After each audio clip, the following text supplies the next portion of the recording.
Lundi 4 octobre. Le ciel est contre nous. Pluie et vent nous accompagnent sur la route d'Espagne et d'Aragon. Pourtant, aux abords du pont suspendu, les ruines du village de Janovas et le rio Ara qui le borde sauront nous préserver une trouée lumineuse pour le pique-nique. Ce sera, pour Marie-Madeleine, le moment de réaliser qu'elle a oublié son panier. Elle aura ainsi tout le temps de photographier le site.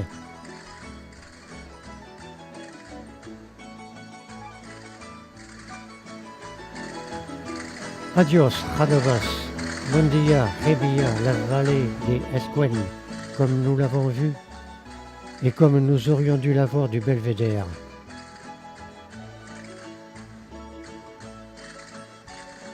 Teia, avec ses maisons couvertes de lauze et sa petite église à l'appareillage de pierre du pays. Redescendre de Teia pour découvrir peut-être les 3 Marias, qui ici ne sont que 2, pour arriver au gîte El Condor à Paules. C'est cheminer au foyer central et à l'architecture qui rappelle les coupoles ou comment passer du carré au cercle. Première rando vers les villages abandonnés du Sobrarbe. Première rencontre dans le matin ensoleillé, ce sont les vautours fauves.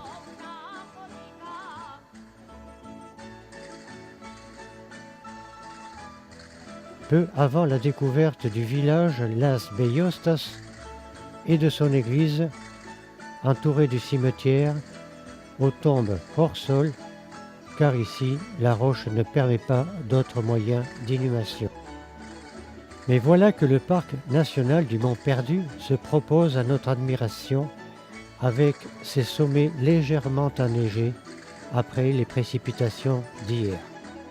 Mais où sont? Mais qui sont les 3 Marias? Pendant tout le séjour, nous ne serons pas tranchés. Non, Fernand ne s'est pas trompé. Il nous avait promis Las Bellostas et on a eu Las Bellostas protégé des vents du nord par le massif du Mont Perdu. Mais commençons notre rando avec enthousiasme car elle nous était promise avec un faible dénivelé. Pourtant, déjà ici, dans une large vallée, ça descend et ça monte. Certains dévalent la pente pour s'arrêter sur le pont du cours d'eau. C'est donc le Balsès supérieur qui coule ici. Pas très conséquent le rio, mais les arbres le rendent sympathique en se reflétant dans ses eaux étales. Un village abandonné. Irons-nous vers lui? Non. C'est San Hipólito qui apparaît dans le lointain. Approchons. La montée semble dure. Toujours les mêmes en tête. Mais quel est donc ce pays de roches nues? Sortirons-nous en forme de cette épreuve? Enfin, des panneaux indicateurs. Voyons, nous venons de Las Bellostas et Fernand nous dit que nous devons passer à San Hipólito. Donc, tournons à gauche et découvrons le village abandonné. Montons jusqu'à l'église entourée d'un mini-cimetière envahi par la végétation pour apprécier ce porche intime dont l'appareillage branlant n'a plus longtemps à vivre. Quelques colchiques à côté de l'église nous rappellent que nous sommes en automne. Reprenons notre rando. Protégé ou peut-être surveillé par les esprits de San Hipólito, mais aussi épié par la vigie de Bagueste. Serions-nous égarés? Fernand nous assure que nous devons passer à l'Estosa. Poursuivons. Bientôt, un panneau nous rassure. L'Estosa et Bagueste, toujours tout droit. Tiens, Outine est dans le secteur. Tous, nous connaissons ce village abandonné, visité l'an passé pour certains, et quelques années auparavant pour d'autres. Les Tosa et en sentinelle, Bagueste. Les Tosa toujours envahi par des ronces. Retournons-nous pour apprécier l'écrin dans lequel finit de mourir l'éthose. Dans la vallée du Petit Rue, le haut Mescoun, que nous avons franchi à gué, quelques arbres affichent leurs couleurs automnales, tandis que les pentes arides montrent une végétation éparse. On avait dit que nous montions. Oui, c'est bien vrai, le chemin caillouteux éprouve nos organismes qui digèrent mal leur sandwich de midi. Bagueste est tout proche. Les cabris sont déjà là-haut, en vigie, observant les retardataires avec compassion ou ironie. D'en bas, on ne peut lire sur leur visage. Montera? Montera pas? Nous serons quelques heures à préférer l'ombre d'un églantier en attendant le retour des téméraires. Mais où sommes-nous? Fernand nous remettra sur le droit chemin, au sens propre. Et quand nous apercevrons Santa Maria, nous serons rassurés. Le géreur n'est pas loin. Mais qui nous a dit qu'il n'y avait pas de grand dénivelé? Heureusement, nous descendons. Nous ne pouvons même pas nous reposer sur ces magnifiques coussins de belle-mère. D'autres avant nous y ont pensé. Mais ils n'ont pu que confier au cairn leur souffrance en apportant leurs pierres à l'édifice. Enfin le Rio. Bientôt nous serons arrivés. Fernand nous promet encore une rude montée, mais je ne prendrai plus de photos ce soir.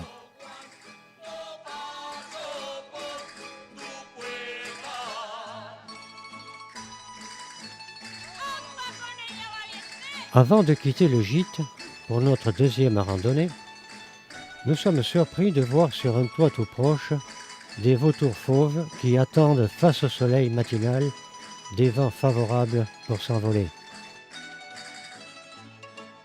Départ pour le barranco du Berro qui s'offre à notre regard depuis le départ de la rando, grandiose, inquiétant, majestueux. Mais zoomons sur ces drôles de cavernes, de niches creusées par l'eau il y a bien longtemps dans la falaise. Seraient-elles habitées? Approchons encore.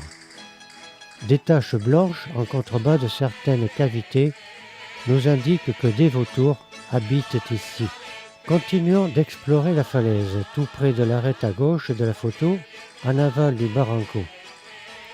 Une exploration plus poussée nous montre de drôles de lignes rouges. Continuons de pousser notre zoom pour réaliser que ce sont des échelles et un grillage rouge qui ont été posés ici. Pourquoi? Y aurait-il des abris préhistoriques aussi escarpés?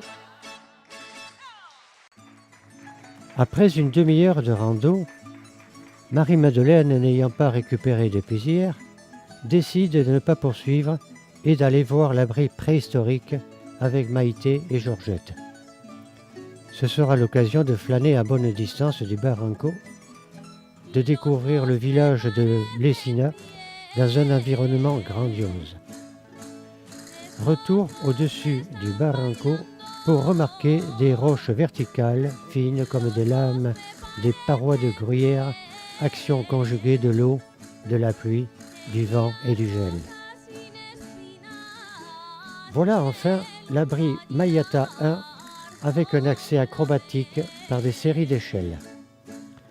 L'art préhistorique de l'endroit est bien fruste. Il serait de type schématique. Le travail caractéristique en marmite de l'eau est bien plus impressionnant. L'abri Mayata 2 est plus facile d'accès. Comme le premier, une grille protège les signes dessinés par les hommes préhistoriques entre 5000 et 1500 ans avant Jésus-Christ. Ici, les dessins représentent des hommes, des animaux ou des végétaux stylisés.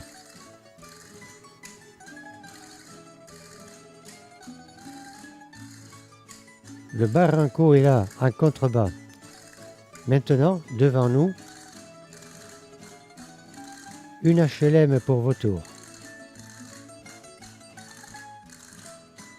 Enfin, le fond du canyon est visible dans une courbe. L'eau du Berro brille dans la lumière. Les voix de nos randonneurs nous parviennent. Dans cette futaie, où sont-ils?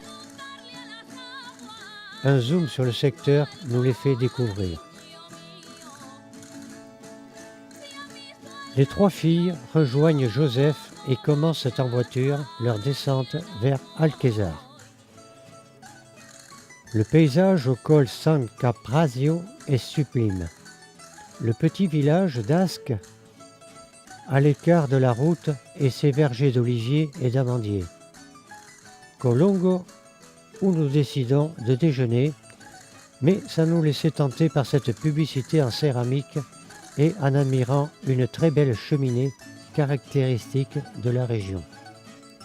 Nous attendrons le groupe ici, à Colongo, avant de descendre vers Alquezar, où nous nous arrêterons voir le pont médiéval recommandé hier par Georgette.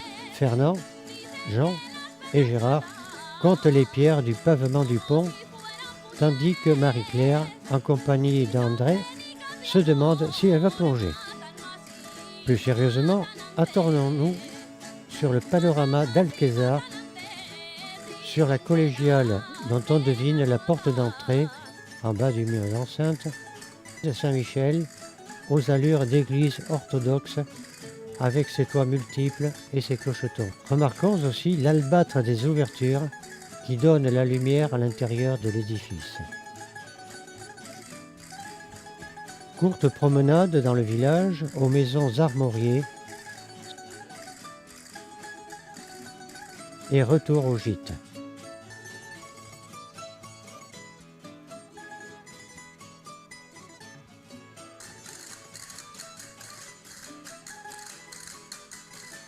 Départ de la dernière rando. Nous devons descendre quelque part dans Rio Uber.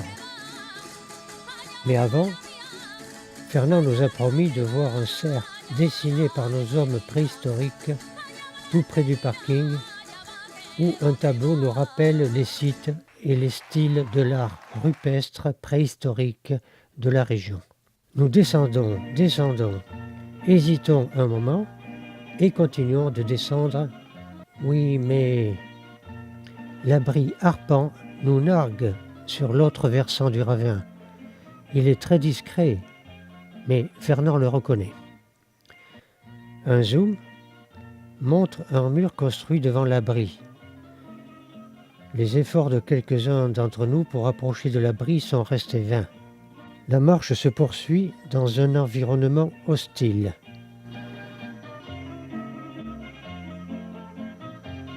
On descend toujours. Est-ce un défilé? Non, très vite cette faille s'élargit. Elle est moins impressionnante dans le soleil. Enfin le Rio Verro. Vers l'aval. Vers l'amont. On entrevoit le pont et les hauts escarpements qui bordent le Rio. Au pied du pont, Fernand supervise les préparatifs pour marcher dans le Rio. Nous n'allons pas assez vite. Jean tente d'augmenter la cadence, mais il n'est pas entendu et le groupe suit tranquillement son rythme. Ma foi, il n'y a pas trop d'eau et sa température est très supportable. L'arrière-garde commente la situation et avance avec précaution. Jusque la photo ultime que Marie-Madeleine prendra avant de prendre la tasse. Nous étions presque arrivés à la grande caverne. On reconnaît à droite les arbustes qui permettront la fabrication d'une attelle pour son poignet dolent. Il est 13h16, ce 7 octobre 2010, et c'est la fin de la randonnée de Marie-Madeleine qui n'a pas eu la chance de la poursuivre jusqu'au bout.